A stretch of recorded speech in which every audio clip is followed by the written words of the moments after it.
Hello, everybody. Scott Golden here with the Golden Opportunities Coaching and Pro Wrestling Logic YouTube channels. This is Pro Wrestling Logic, of course, the Superstars of Wrestling 1095 edition.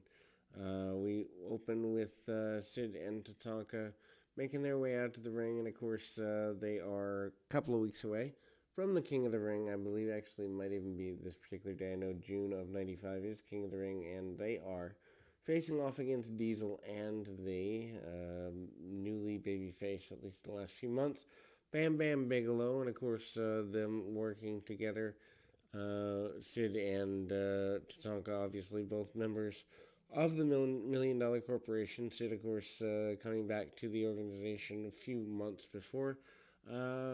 Again, very basic enhancement match here. Tatanka with a very basic punch kick offense, nothing to write home about by any stretch of the imagination, but at the time, getting the job done. $1 Million Man, Ted DiBiase, still on the outside of the ring, trying to get things going in his general direction for his team, and again, Tatanka kind of keeping things on the down low there. Then we see John Crystal and who's just referred to as Corey here, in the results. Anyway, so I mean, Sid eventually hits the power bomb among other things, and Sid, the star of that one, of course, the Diesel and Sid thing.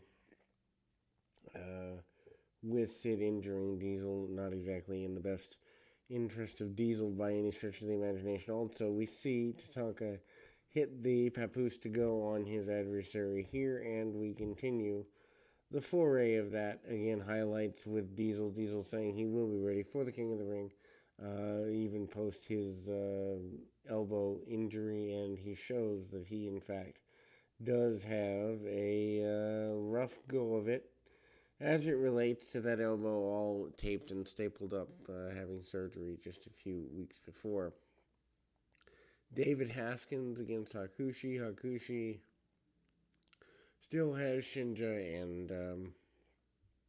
gone within the next few months. Back to Japan for Hakushi. Not exactly a major run there. The individual he is facing, obviously, a very basic run there. Hakushi gets the dive over the top rope and the diving moonsault, which for the time a pretty big deal. He never really catches on fully though, and again several high spots, including a tip up maneuver. Then we see highlights of the British Bulldog and Davey Boy Smith deal here. They have, I don't think, turned things going forward. Hype the King of the Ring. King of the Ring, of course, won by Mabel this year. Jim Cornette also informs us that Yokozuna intends to win the King of the Ring tournament. Then we go to Razor Ramon. Razor, of course, in an enhancement match here. Amazing that in less than a year he will be gone from the organization. I believe almost a year later he's doing the, actually less than a year later, doing the invasion of WCW at the time, as that's Memorial Day weekend, 19 and 96.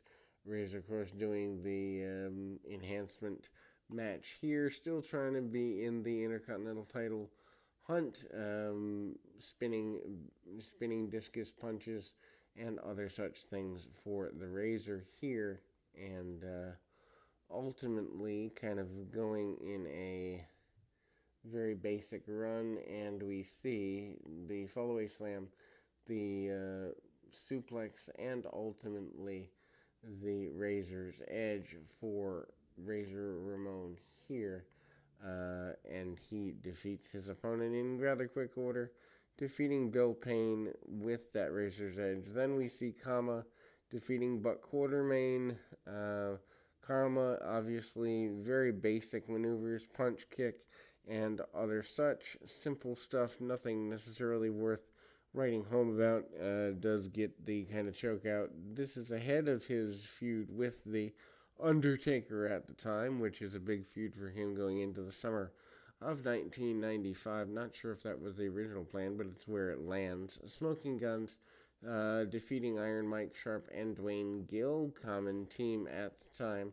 I mean, the Smoking Guns have already had a short term title reign here in Tag Team Champions in 1995 in the shortest run of things. Doesn't go that well. Also, Bob Backlund complaining about the lack of morality of the various people in the area at the time, the kids, and not having much of a future. Then we go to again the Guns, drop toe holds, hip tosses, hip locks, and the sidewinder by the Guns. Dwayne Gill later becomes Gilbert and Mike Sharp, the main individuals there. They do double team Billy Gunn on the outside for a little bit. Waylon Mercy cuts another promo basically saying, you know what I mean, doing the Cape Fear knockoff. And then we go to Jerry Lawler, who does his own commentary in his match with Aldo Montoya, aka Just Incredible, at the time here. Very basic offense. Lawler takes a couple of shots. Actually, his own commentary is not on this particular episode. They brawl to the outside. Lawler hitting the his hand on the steel post at the time. Lawler cinches up a suplex, gets a pile driver, and forces Aldo Montoya to kiss his foot. Good back and forth match. If you are into Jerry Lawler at any point, Lawler on a national scene certainly doesn't get the reverence he does in Memphis, but Jerry Lawler on a national scene, a certain good run. Bret Hart in the King of the Ring tournament report basically says that he is going to make Jerry Lawler kiss his foot, and actually he makes Lawler kiss his own foot. But we'll be back with more right after this.